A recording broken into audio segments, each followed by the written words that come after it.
welcome back to my channel. Thank you so much for tuning in for my August plan with me. Here on Morning Coffee, I share videos all about organization, productivity, goal getting, and personal growth. And today is going to be another plan with me for the month of August. If you love videos like this, you'd be the perfect subscriber for my channel. Go ahead and click that subscribe button so that I can achieve my goal of 1,000 subscribers here in 2020. I promise if you are interested in this video, you're going to love the rest of the videos that I share. This month's plan with me is a little different because if you watched my last video, you'll know that I started a bullet journal for the first time. I will link the bullet journal video up here. So we're going to be doing some planning mostly in this, but also on my calendar and in my planner for the month of August. So I'm going to take you inside the planner and the bullet journal to kind of show you how I lay out my planning process. Overall, my system and strategy for planning and goal setting and goal achieving is actually to set goals quarterly and then monthly. So I sit down and have a big planning session at the beginning of every single month, and doing that helps me stay focused and helps me prioritize and break down all of the things that I want to work on for that month.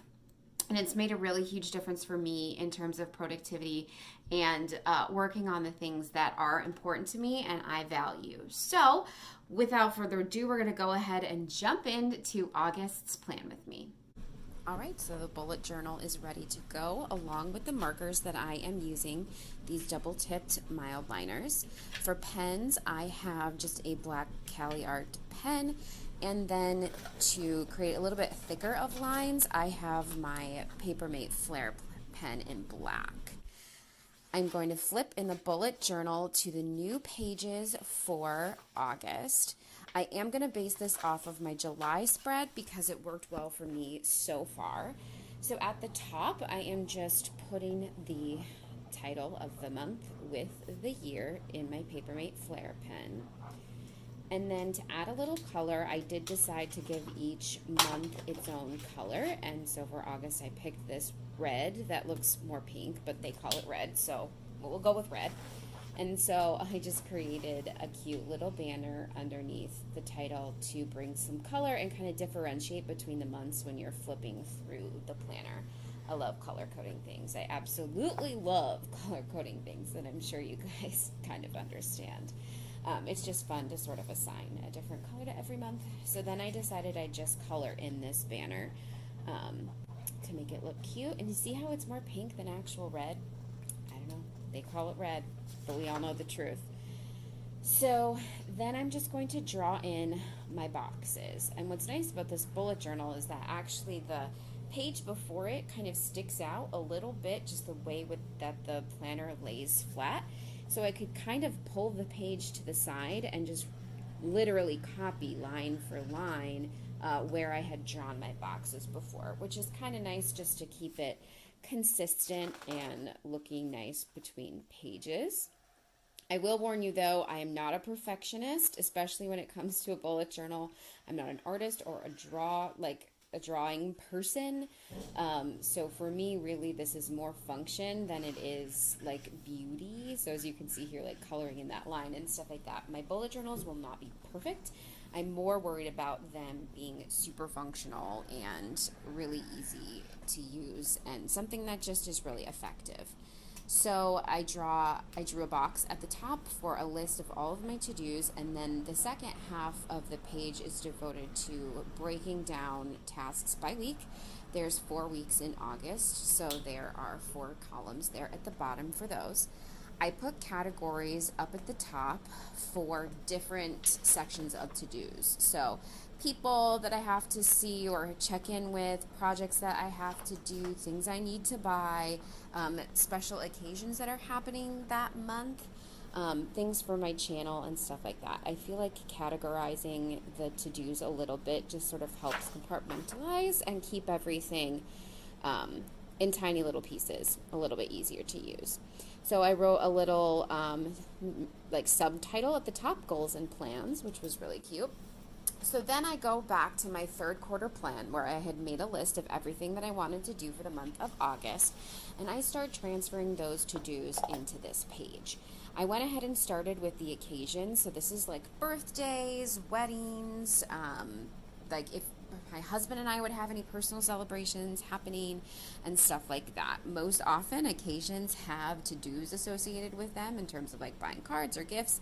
So I started there, and then I started to just fill in the to-dos I had put down for August and sort them into their categories at the top of the page. Again, this just helps me stay super organized. I appreciate breaking things down a little bit. You don't necessarily have to break it down into categories if you don't want to, but I personally find that helpful. So then I'm going down to the last half of the page there, and I used the marker to write in occasions that happened that week. So I put on the top, obviously, that it's my sister-in-law's birthday, but then in the weekly column, I'm putting down when those what weeks those occasions are actually happening in. And then I am writing down to-dos based on those dates. So my cousin's birthday is in the second week, which means in the first week, I need to write a card out and send it to her and vice versa. So those are sort of the first couple things that I put in the weeks. Always leave yourself enough room that you can plan ahead so you're not scrambling to send somebody a birthday gift or card, especially right now since we're sending so many things by mail. So after I move all of the to-dos from the top and sort them into weeks there at the bottom, I just sort of double check, make sure I've gotten everything written in. But essentially everything from the top needs to transfer to one of the weeks on the bottom.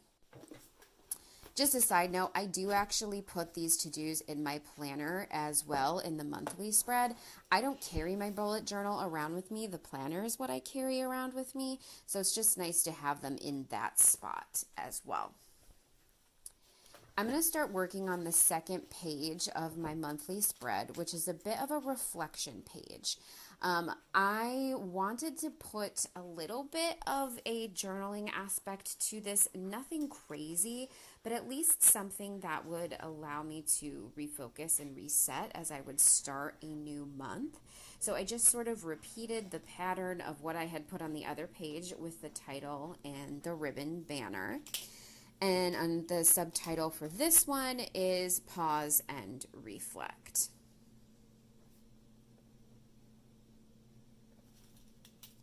I use the Mildliner marker to make a couple of mini flags down the side where I'm going to put the 4 reflection questions.